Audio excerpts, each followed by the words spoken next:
예, 안녕하세요. LG전자 로봇 성형연구소에서 근무하고 있는 구세환입니다. 책임연구원으로 근무하고 있고, 제가 6년 정도 로봇 쪽에서 일을 했고, 그 전에 14년 정도는 모바일 핸드셋을 개발하는 그 연구소에서 약 14년 있었습니다. 예, 제가 오늘 공유해 드릴 내용은 5G MDC 서버 장비에 로봇의 주행 엔진을 오프로딩해서 원격에 위치한 로봇의 자율주행 실증을 한 내용에 대한 것과 기타 관련된 다른 두 건에 대해서 에이전더로 구성이 되어 있습니다. 그래서 그 오프로딩의 의미는 로봇에서 실행되는 컴퓨팅 연산을 MEC 장비에서 실행했다는 의미이고, 또한 MEC 장비는 그 멀티 액세스 엣지 컴퓨팅 혹은 모바일 엣지 컴퓨팅이라고 부르는데, 그 프라이빗 5G를 논의할 때 항상 등장하는 어플리케이션을 서비스하는 핵심 서버 장비입니다. 예, 목차입니다. 목차는 다음과 같이 구성이 되어 있고요. 한 페이지 정도 인트로덕션을 하고, 그 다음에 제가 발표하려고 했던 프라이빗 5G MDC 기반의 그 로봇 엔진 원격 구동과 저희가 만든 관련된 시스템과 플랫폼을 이용해서 다른 업체와 협업한 내용을 위주로 설명을 드리겠습니다. 그리고 관련한 연구 논문을 몇 개 소개를 드리고 그와 관련한 향후 방향에 대해서 제 의견을 말씀드리도록 하겠습니다. 제가 애초에 그 요청받았던 여기 논문 내용이고요. 이 내용을 토대로 제가 오늘 발표 내용을 작성을 했습니다. 그 여기에 나오는 뭐 도커나 쿠버네티스, 가상화, 로스트 로봇 플랫폼 등등의 용어가 나오는데 제가 자세히 설명은 드리지 않지만 보시면은 대략적으로 이해를 하시리라 생각을 합니다.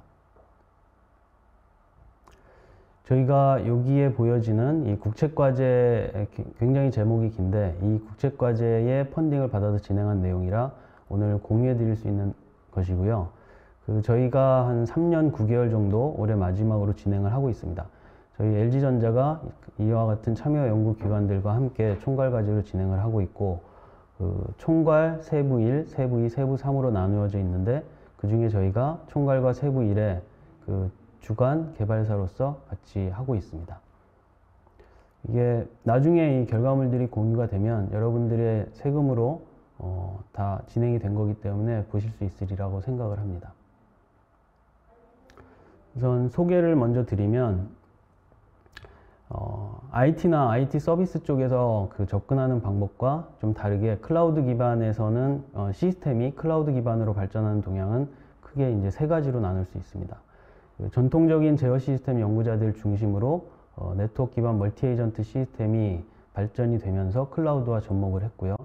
두 번째는 그 사물 인터넷 연구자들 중심으로 그 애초에 클라우드를 활용하는 접근 방법으로 네트워크 제어 시스템을 바라봤고, 그 다음에 세 번째는 이제 로봇 시스템 연구자들 중심으로 그 복잡한 로봇 시스템들을 어떻게 조금 더 그 모듈화하고 그 가볍게 만들고 이 컴퓨테이션 그 역량들을 좀 더 업그레이드 시킬 수 있는지를 고민을 하게 됩니다. 그게 나온 게 마이크로 서비스 기반의 클라우드 로보틱스 시스템입니다.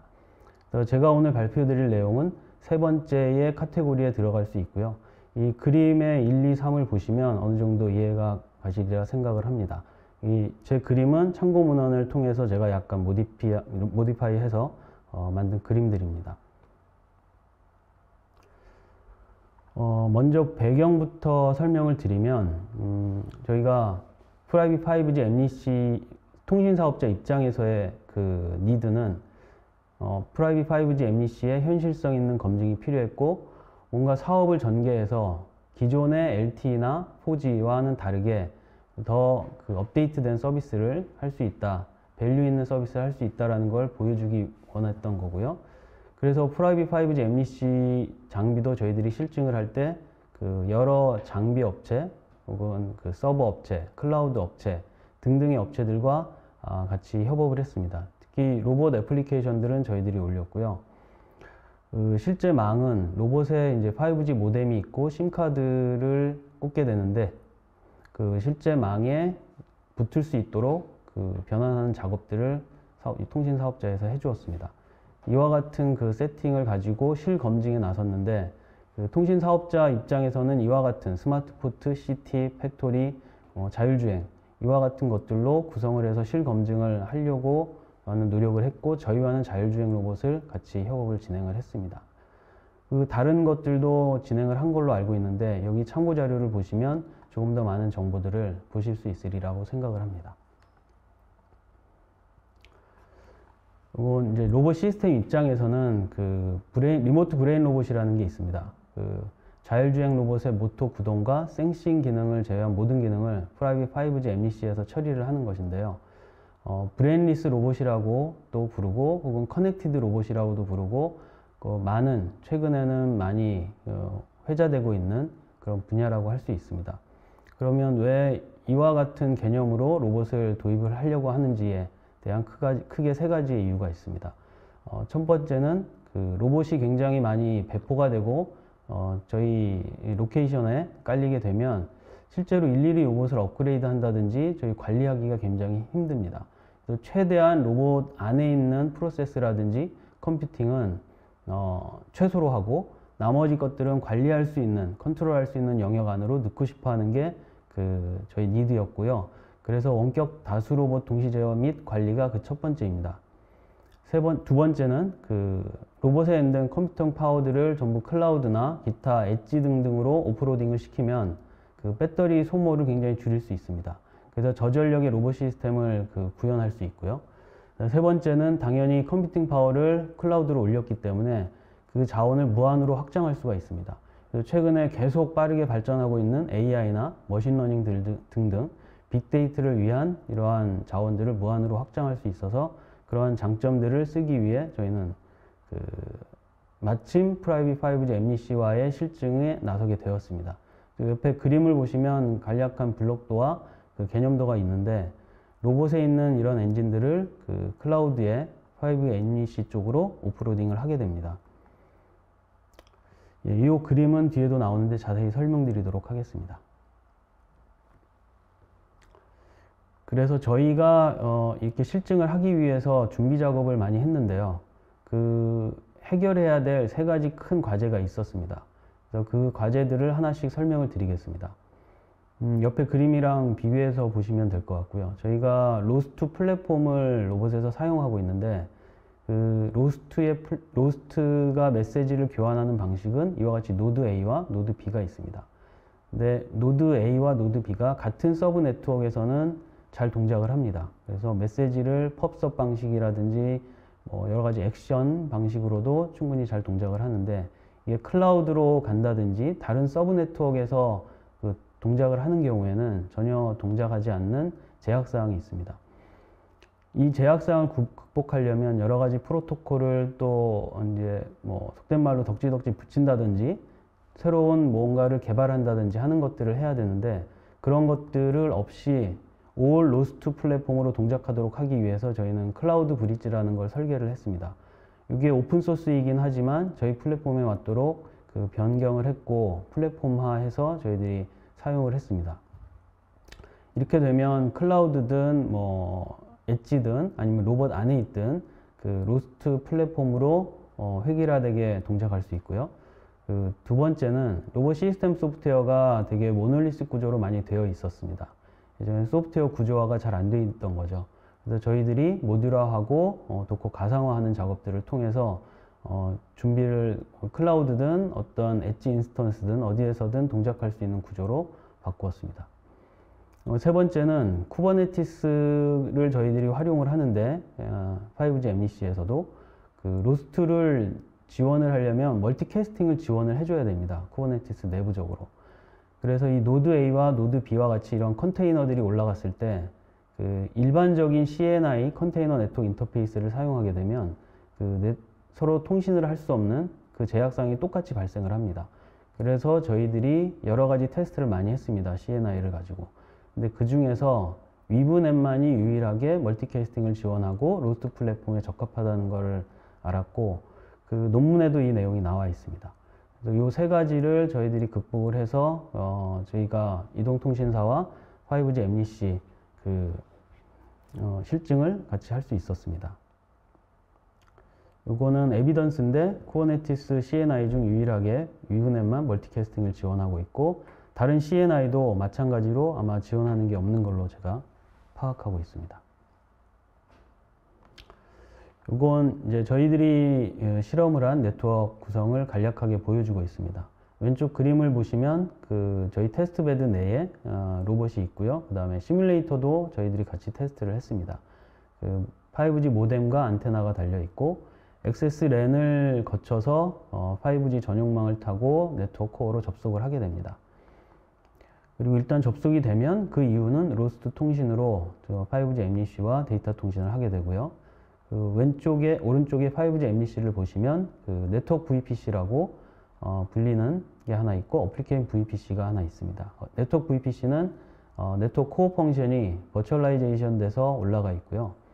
오른쪽에 어플리케이션 VPC는 쿠버네티스 위에 저희의 엔진 4개가 모듈화돼서 올라가 있습니다. 그래서 여기서 자율주행을 관장하는 건 내비게이션이고 다수의 로봇의 어떤 경로를 충돌 없이 내려주기 위한 건 플릿 매니지먼트 엔진입니다. 그래서 나머지 리모트 컨트롤이라든지 비디오 매니지먼트도 관련된 역할들을 하고 있고요. 이러한 엔진들을 로봇에 서비스하기 위해서 인터널 포트를 일단 로드 밸런서 쪽에 오픈을 해서 연결을 해서 로봇들의 자율주행을 서비스할 수 있도록 이렇게 구성을 했습니다. 다음은 프라이빗 5G MNC 상세 구성도인데 로봇을 보시면 이렇게 구성이 되어 있습니다. 욕토 기반의 로스트의 플랫폼을 저희들이 개발해서 사용을 하고 있는데 참고 자료들이 있으니까 조금 더 자세히 보실 분들은 이걸 살펴보면 될 것 같습니다. 그리고 클라우드 브릿지를 통해서 센서 데이터를 로스트 터널링이라고 불리우는 쪽으로 보내서 코어망에서 받을 수 있도록 하고 이 코어 쪽에서는 로봇 엔진에서 센서 데이터를 계산을 하고 컨트롤 커맨드를 내려줘서 로봇이 자율주행을 할 수 있도록 그렇게 구성을 했습니다. 이때 중요한 거는 결국 5G 레이턴시죠. 구동부 명령 주기보다 5G 레이턴시가 작아야 이 실험을 원활하게 할 수 있고요. 자율주행에 5G를 사용할 수 있는 어떤 근거가 될 수 있는 거죠. 이때 이제 구동부 명령 주기는 결국은 이 자율주행을 하는 로봇이 모터에 지속적으로 명령을 내려주는 주기이고 이 명령이 없다라고 생각을 하면 아마도 로봇이 멈칫멈칫 할 겁니다. 그래서 이게 잘 됐기 때문에 저희가 이렇게 실증을 잘 할 수 있었고 뒤에 좀 더 설명을 드리도록 하겠습니다. 로봇과 이 5G가 MNC 사이의 데이터 통신은 이와 같습니다. 우선은 운영장소 장소에서 맵을 작성하는 이런 초기화 작업이 필요하고 그 이후로는 1에서 4까지는 이제 자율주행을 하면서 루프를 돌게 됩니다. 그래서 모터에서 요구하는 20ms의 제약사항을 만족시키기 위해서 얘네들이 열심히 일을 해야 되는 거고 최종적으로는 로봇 엔진에서 클라우드 위에 있는 로봇 엔진에서 이동할 좌표 정보를 주면 저희 로봇이 그 좌표에 따라서 움직이게 되죠. 그래서 정확하게는 20ms 이하의 응답 시간이 저희 로봇에게는 필요했다. 그래서 이게 잘 만족했기 때문에 저희들이 실험에 나설 수 있었고 그 결과를 뒤에 보여드리도록 하겠습니다. 결과를 보시면 MNC 서버가 있고요. 마곡에 있습니다. 그리고 양재동에 저희 로봇 테스트 베드가 있고 이 사이에 레이턴시를 쟀을 때 16.9ms 정도가 나왔습니다. 근데 여기 보시면 특이하게 기지국이 바로 저희 로봇 테스트 베드 근처에 있음에도 불구하고 에어 인터페이스 쪽은 14.1ms 정도가 됩니다. 전체 레이턴시의 83% 정도가 됐고요. 아마도 저희들 모뎀을 썼고 안테나도 새로 개발한 것들을 써서 뒤에 아마 동영상을 보시면 알겠지만 썼기 때문에 뭔가 튜닝이 덜 된 그런 느낌은 있습니다. 그렇지만 실험하는 데 있어서는 큰 지장은 없었고 추가로 말씀드리면 뭐 스마트 물류센터나 스마트 팩토리 등에서 프라이빗 5G MNC를 사용한다고 생각을 하시면 이거를 상용으로는 좀 더 튜닝해서 더 낮아질 거라고 생각을 해서 저는 이제 충분히 사용 가능할 것 같다 이렇게 생각을 했습니다. 그래서 실험 영상을 잠깐 살펴보도록 하겠습니다.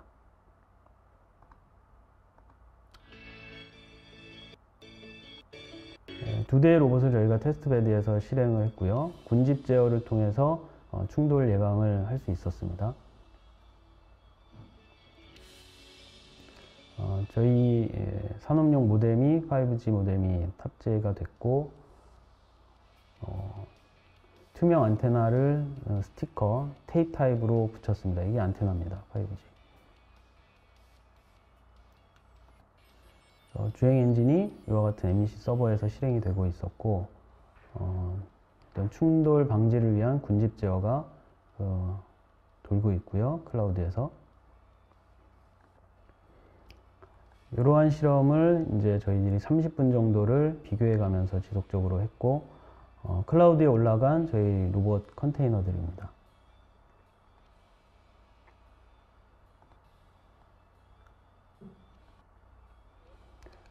저희 로봇 안에 들어가는 OS는 인베디드 OS로 욕토 프로젝트에서 오픈한 소스를 쓰고 있고, 그 위에 로스트를 저희들이 커스터마이제이션해서 올렸습니다.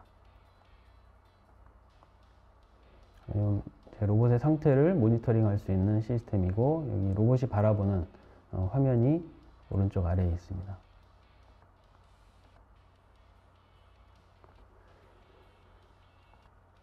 네, 그래서 넘어갔습니다.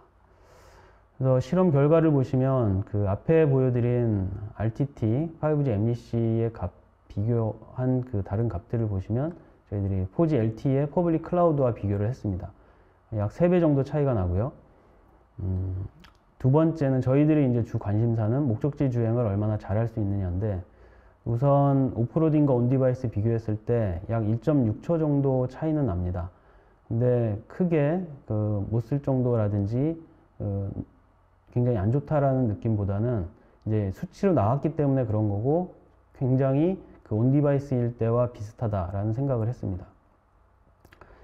아마 이걸 굳이 이유를 대자면 20ms 이내에 명령을 못 받는 경우가 분명히 발생한 것으로 판단을 하고, 아마 20ms에 못 받았다면 이게 스킵이 됐기 때문에 멈칫멈칫하거나 그런 모습들이 아마 있었을 겁니다. 그리고 카메라 데이터도 이와 같은 스펙으로 저희들이 테스트를 했을 때 MEC에서 그까지의 도달한 레이턴시는 27ms 정도 되고, 온디바이스가 6.9ms. 이거는 카메라 자체에서부터 카메라를 프로세싱하는 프로세서까지의 레이턴시입니다. 그래서 27ms를 견딜 수 있는, 이 정도 해상도에서 견딜 수 있는 수준의 어플리케이션이라면 충분히 사용이 가능하다라고 생각을 하고 있습니다.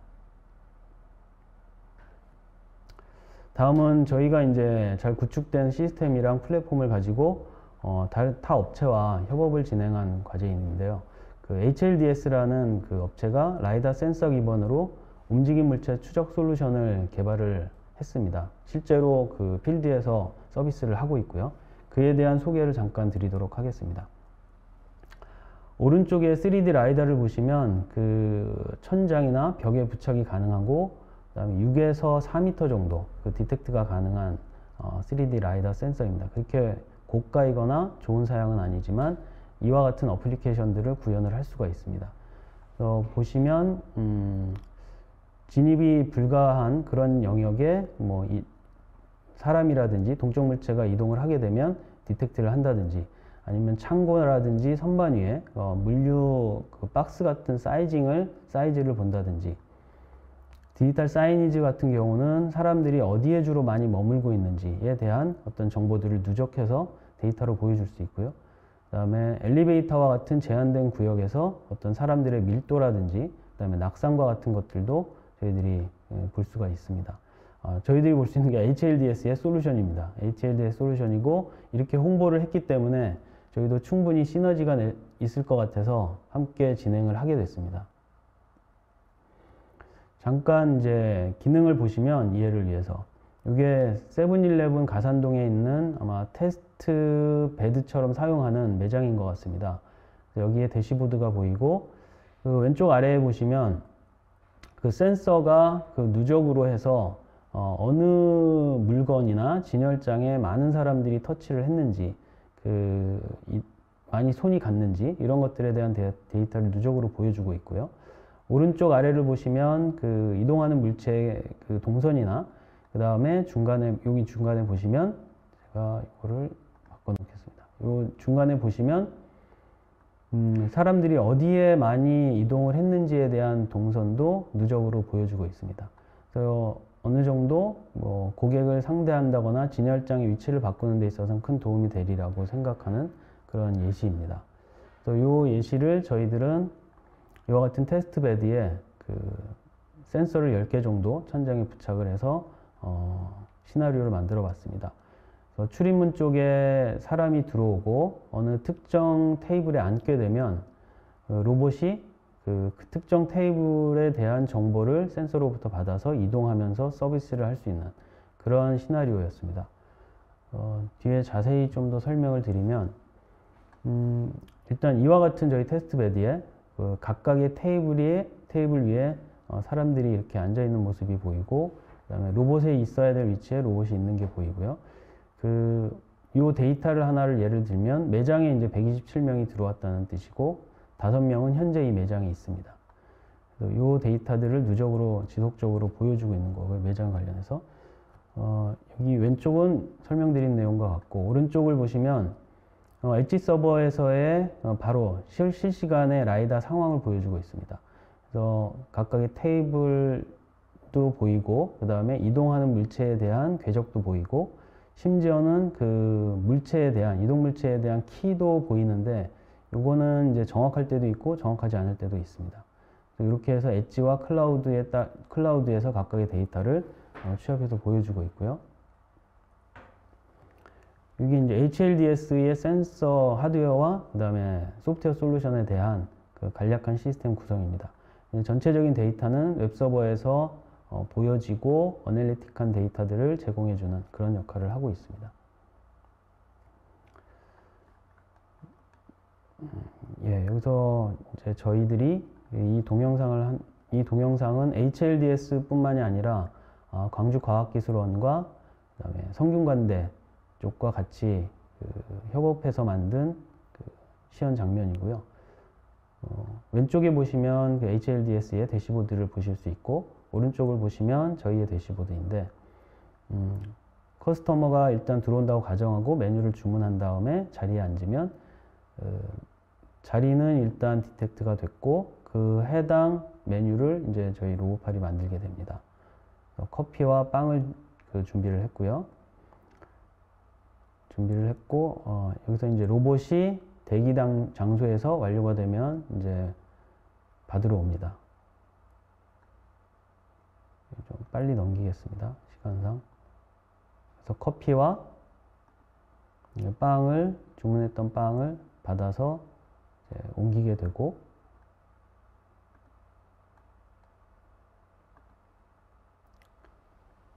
보시면 예, 여기까지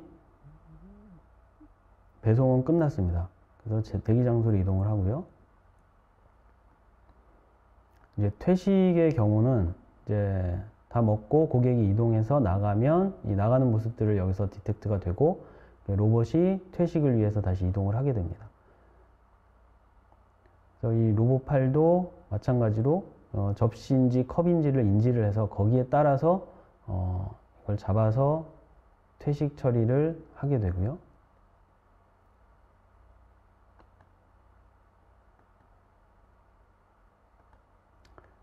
그래서 이렇게 해서 주방으로, 저희가 퇴식구는 따로 만들어지지 않았기 때문에 주방으로 바로 이동해서 가는 그런 형태로 되어 있습니다. 예. 이 시스템을 가지고 저희들이 많은 실증 작업을 하고 있고, 그 중에 일부를 조금 더 보여드리면, 요거는 HLDS에서 조금 더 멋지게 만들어가지고 유튜브에 올린 영상입니다. 앞에 보여드린 영상과 거의 비슷하지만, 이제 조금 이제 메타버스라든지 이런 것들을 좀 가미를 해서 구성을 했고요. 그 다음에 아래쪽 왼쪽은 카이스트와 저희들이 같이 협업을 한 내용인데, 카이스트 이 순찰 로봇입니다. 순찰 로봇이 학생들이 휴식을 취하는 공간에 순찰을 돌면서 사람이 없는 경우에는 불을 끄고 나온다든지, 그 다음에 조명을 끈다든지, 아니면 있으면 조명과 습도를 최적화해서 조정을 해준다든지 하는 역할들을 이 로봇과 이 IoT 센서 쪽 그 엣지 서버와 연결이 돼서 컨트롤을 해주게 됩니다. 사람이 없는 경우에 보시면 이렇게 꺼서 끄고 이제 로봇이 나오게 되고요. 오른쪽 거는 애트리와 저희가 협업을 한 내용인데, 애트리에 여기 주문을 받는 로봇이 별도로 있고, 그 주문받은 로봇이 이제 주문을 받고, 그 다음에 주방에서 음식을 두면 이거를 이제 해당 테이블로 이동을 해주는 이런 시연이었습니다. 보시면 이게 좀 더 나은 동영상이 있었는데 제가 준비한 건 이것이고요. 그래서 저희들이 만들어진 이 시스템으로 여러 가지 다른 타 회사라든지 연구소와의 협업을 지금도 많이 진행을 하고 있습니다. 그리고 관련 연구들에 대해서 조금 더 설명을 드리면 시간이 없기 때문에 제가 빠르게 설명을 하겠습니다. 로스트를 클라우드로 확장하는 논문인데, 클라우드 브릿지와 저희 클라우드 브릿지와 매우 유사하고 포그 로스트라고 설계를 해서 AWS에 굉장히 특화해서 구현을 하고 연구를 한 게 좀 특이했습니다. 이거는 새로 로보틱스 시스템을 위해서 엣지 컴퓨팅 아키텍처를 구현을 하기 위한 분들에게 굉장히 좋은 논문으로 보여지고, 포그 레이어라는 새로운 레이어를 두어서 여기에 로컬 네트워킹과 컨트롤 리스판스에 대한 개선을 포그 레이어에서 할 수 있도록 구현한 게 특이했습니다. 이거는 마이크로 서비스 기반의 로보틱스 시스템을 구성했는데, 이것도 로봇의 이런 트래킹 서비스라든지 매핑, 룹 서비스 같은 경우를 마이크로 서비스화해서 로컬 엣지에 두고 이와 같은 매핑 작업을 오프로딩하여 실험을 한 그런 예입니다. 이 논문은 제가 많이 활용하는 논문이고 굉장히 내용들이 방대하고 읽어볼 만한 것들이 많이 있습니다. 요거는 스페이스 베이스드라고 나오는데 실제로 인공위성에 관련된 얘기는 많이 나오지는 않습니다. 단지 인공위성과 같은 non-OS, 인베디드 시스템에서는 어떻게 쿠버네티스로 관리를 할 것인지에 대한 얘기들이 나와 있고요. 그러한 관점에서 쿠버네티스의 노드에 있는 큐블렛과 커뮤니케이션 하면서 디바이스들을 그 영역 안으로 가져와서 관리할 수 있도록 이와 같은 댐과 닥스라는 이런 모듈을 개발을 했습니다. 일반적으로 쿠버네티스를 보시면 디바이스 플러그인의 예제들을 볼 수가 있는데, 스페시픽한 디바이스들은 어느 정도 개발을 하고 쿠버네티스에서 제대로 관리될 수 있도록 해야 된다는 얘기를 제가 강조드리고 싶습니다. 이거는 이제 커스텀 컨트롤 매니저를 직접 개발을 했는데, 기존의 쿠버네티스 컨트롤 매니저보다는 조금 더 고가형성을 개선하기 위해서 개발을 한 그 논문입니다. 특히 stateful application의 고가형성을 개선하기 위한 것이었고요.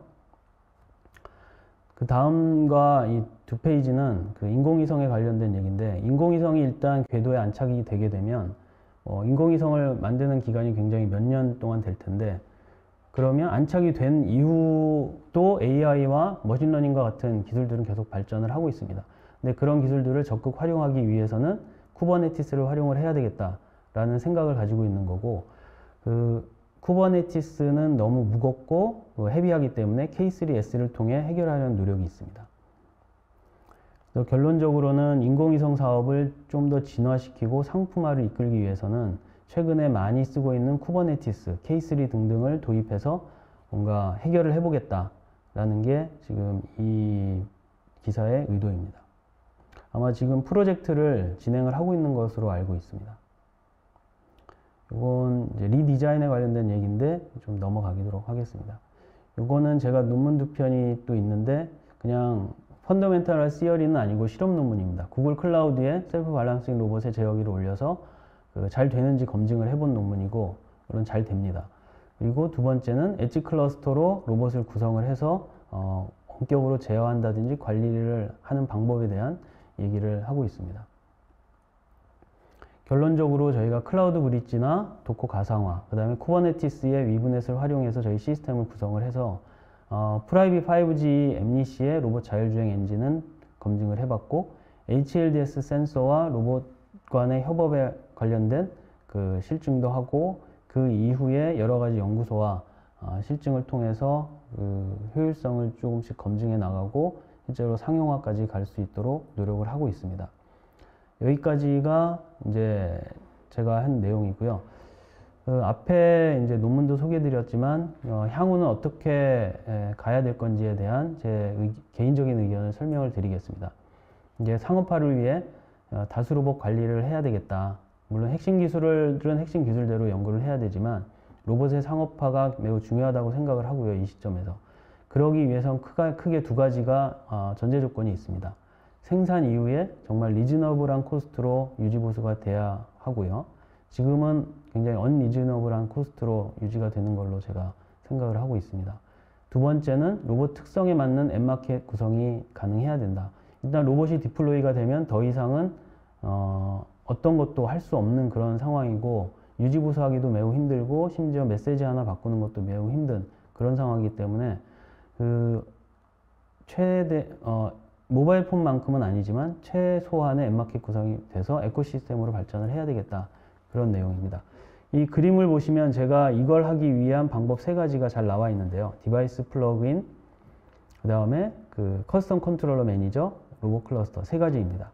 그래서 로봇의 디바이스, 일반 IT 서비스와 다르게 로봇은 디바이스들이 굉장히 많이 필요하고 그 다음에 로봇을 디플로이 하는 것은 컨피규레이션이라든지 세팅이라든지 맵 정보 등등 굉장히 많기 때문에 거기에 프로프리터리하게 디바이스 플러그인이나 이런 그 커스텀 컨트롤러 매니저들이 개발이 돼서 하나의 플랫폼으로 구축이 돼야 되겠다고 생각합니다. 1, 2가 된다면 그 다음에 이제 로봇 클러스터를 쿠버네티스 기반으로 구축을 해서 동시에 다수 로봇을 관리하고 소프트웨어 업데이트도 원격에서 쉽게 할 수 있는 그런 시스템으로 가야 될 것 같습니다. 이렇게 되면 고가형성이나 하이 어벨레빌리티라고 하죠. 확장성 등이 자동으로 확보가 될 거고요. 그 다음에 마지막으로는 이제 쿠버네티스를 쓰기 때문에 로봇 앱마켓 형태도 가능하다고 생각합니다. 이를 통해 에코시스템이 되고 결국에는 이 그림에서 지향하는 All Kubernetes Edge System for Robot Operation 이와 같은 그 이미지로 갈 수 있다고 생각을 합니다. 그래서 이건 제 개인적인 생각이었고 앞에 내용들을 보시면서 참고하시면 될 것 같습니다. 예, 감사합니다.